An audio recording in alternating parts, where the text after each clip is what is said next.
All right, beautiful. Am I being filmed now? Okay. This is a beautiful day in the month of June. I'm very happy to be here. My name is Betsey Whitney, and I have lived in this house with my husband and family for almost 40 years. However, the house was built in the middle 1700s, and it was built by Jacob Pond II, as in Pondville, which is the section of town that we live in the town of Norfolk. So I would love to take us all on a little walking tour. So just to remind folks watching that Pondville officially started around 1730, the Pondville settlement, about 1730. So let's take a walk.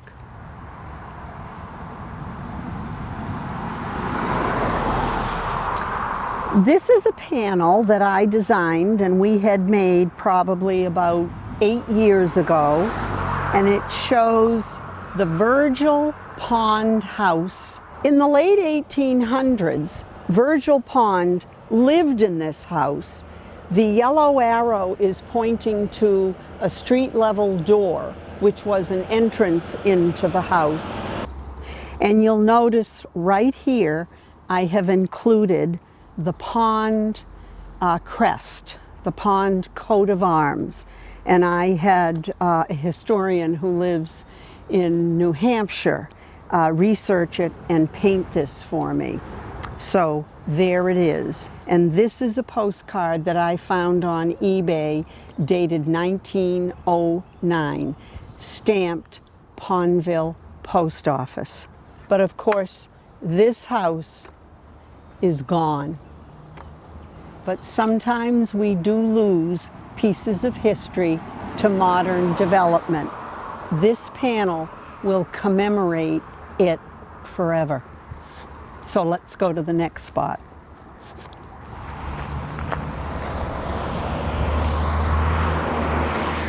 Okay, come on over here. In 2014, I designed this panel. The Historical Commission, of which I am a member, wanted to have 5 panels in various parts of town. I, of course, volunteered to do Pondville. And each picture shown on the panel is either still in existence in Pondville, or by looking at the map, one can see where the site used to be, and people could take a walking tour around Pondville if they so choose. And I just wanted to point out that on the panel we can see this picture again that we saw on the small panel on my front yard. This house that was lived in by Virgil S. Pond, and it was built in about 1898. It used to be across the street, about where the second building is situated. It had fallen into disrepair, and the property was bought, and the developer, who's a friend of mine, was very careful to try and have his buildings fit in with the historical character of this neighborhood, and I think they're beautiful. I love them. So this is what used to be there, and we have beautiful condominiums now and a chance for 8 families to enjoy Pondville, is the way I look at it. I've been carrying this book around with me. I'm quite proud of it. As a new member of the Historical Commission in 2007, folks on the commission would ask me, what's going on down in Pondville? So I would give a Pondville report once a month. So after a while, I became quite interested in what I thought might have been in Pondville once, but was no longer there. So I got the name of some historians who wrote quite a bit of material about Pondville. Greg Stahl, who lives in Wrentham, is one of them. A man who used to live on Everett Street by the name of Francis Donovan is another. And a member of our commission, Barbara Bartholomew, is very well versed in history in all sections of Norfolk. So I told Barbara I was going to write a little pamphlet. Well, here is my little pamphlet. It's almost 300 pages. It's got 19 chapters, an enormous bibliography, and I have many copies. And I give them away to people who are interested in having one, because I love people to learn about Pondville. Across the street, to the right of the telephone pole, is another small panel, and of course we have traffic on Valley Street. In the olden days, it would be a horse and a carriage going down Valley Street, but across the street you can see a small panel, such as the one on my front yard, showing pictures of the house that used to be there, that we just looked at, the Virgil S. Pond House. Okay, now we're going to take a walk down this, actually a dead-end street now. It's called Old Pond Street. It used to be the main street leading to the center of Norfolk. But when Pine Street was finished in, I think it was 1935, the use of Old Pond Road stopped, and this became a dead-end street. But there is a house at the bottom of this street lived in by Fairfield, who actually fought in the French and Indian Wars, and he used to live in that house in Pondville for a time. We can take a walk down there. The house is bright yellow, which was the choice of the homeowner. It used to be what I call Pondville red, which is the color of my house, but people have the choice to have their color scheme as they wish. So we can take a walk down there. Am I still being filmed? Yes.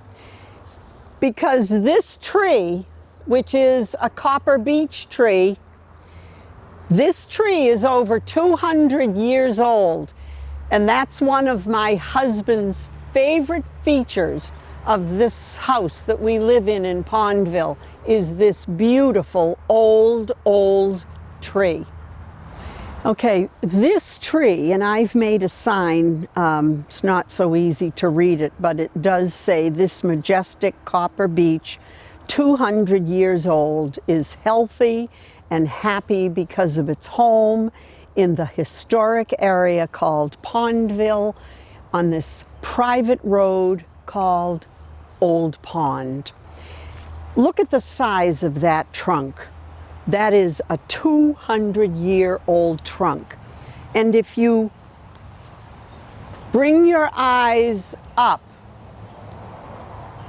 to that very big leader, you can see RICHARD. Can you see it, Tom? On the tree?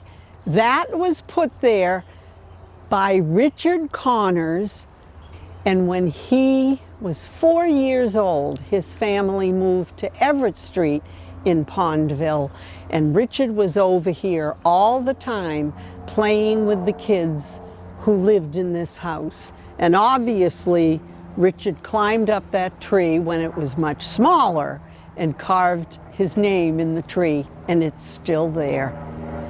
Bless his heart. That's a wonderful memory. Of course, his mother would have had a fit. Now, this building here, as you can clearly see, is called Cressy Memorial, and it was built in 1909, and it was a chapel. To this day, it is still called the chapel, or as we folks in Pondville refer to it as the chapel house. It became a private residence, I think in the late 1970s or early 80s. There are woods across the street from the chapel, lots of woods. But many years ago, the building that used to be directly across the street from Cressy Memorial was a private home built by and lived in by Lucas Pond. And his family lived in this house until the late 1800s, when it was donated, added on to, and became the Pond Home, or as it was called, the Pond Home for the Aged. It would be today's version of an assisted living home. The Pond Home opened in 1902, and I studied the history of its being built, of residents coming to the Pond Home to spend their later years, and my most favorite individual to learn about who lived at the Pond Home was Daisy, the cow, who produced fresh milk every day for the residents of the Pond Home. Now, back in that day, the Pond Home's address was called Valley Street. So this street sometimes was called Pond Street, sometimes was called Valley Street. I think the early settlers were pretty informal about how they referred to streets and roads, and of course quite often would call an area, this is Farmer Joe's pasture, there's the big oak tree, we'll meet you there after the cows have been put back. Very informal. Cressy Memorial was built as a chapel for the residents of the Pond Home. Every Sunday, they would come right across the street and go to church, and regular community and neighborhood meetings were held at Cressy Memorial. So we call it the church house now. And my friend Sade, who lives in it, absolutely loves her little world in Pondville. Let's take a walk down there. Okay, so down at the end of the street, this is a dead-end street, but back in the day, back in the 1800s, or 1730 and on, this street kept right on going, continued all the way down to the center of Norfolk. But this became a dead end, I believe, in the 1930s. I'm not totally sure. The house here is the Fairfield House. It was originally built by, I'm told, Bernard Pond. Went to sea, spent quite a bit of time at sea, and he had a wife and family who were here, and he actually is buried in Pondville Cemetery.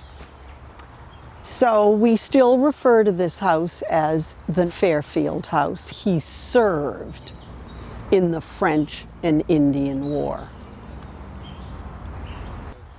All right, so now we'll turn around and walk back up Old Pond Road, and we'll head over to Valley Street again and Hill Street. So follow me.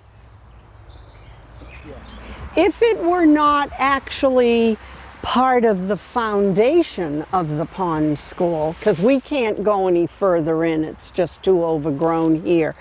But this would be part of the stone wall that was built around the property surrounding the school and separating this area from the area adjacent to it. So these big rocks have been sitting here for a couple of 100 years. Once again, I'm going to point out the book that I wrote in 2011 called The History of Pondville, My Home and Neighborhood, which we have just visited quite a bit of, my personal search for its history, preservation of its past, hopes for its future. And my hopes are that as much history as we saw today will still be here in another 50 years. Now, to end, if we were to go up this street called Hill Street, I'm not sure, obviously it's called Hill Street because it's going uphill, and it would eventually run into Everett Street. And Everett Street was actually a state road going back to 1698. It was a state highway. And it's heavily residential today, and a beautiful, beautiful street with beautiful homes and beautiful families. Hill Street, back in the day of the ponds, on Hill Street is a very old home called the Eisner home, number 48, I don't mean Hill Street, sorry, Everett Street. 48 Everett Street was the home of H.K.W. Pond. This street connected the Ponds who lived on Valley Street and Old Pond Road and Everett Street. And they spent many a time bringing their horses and their carriages up and down Hill Street to visit one another. We think it was named after farmer Asa D. Hill. We don't know for sure, or maybe it's called Hill Street because it goes up a hill. Sometimes we don't know the answers to everything, but we do know that Pondville, that is about, in its entirety, Pondville is about 2 miles square. It is a wonderful place to be. It has a rich, memorable history, and we're very proud of Pondville, Norfolk, Massachusetts. Thank you.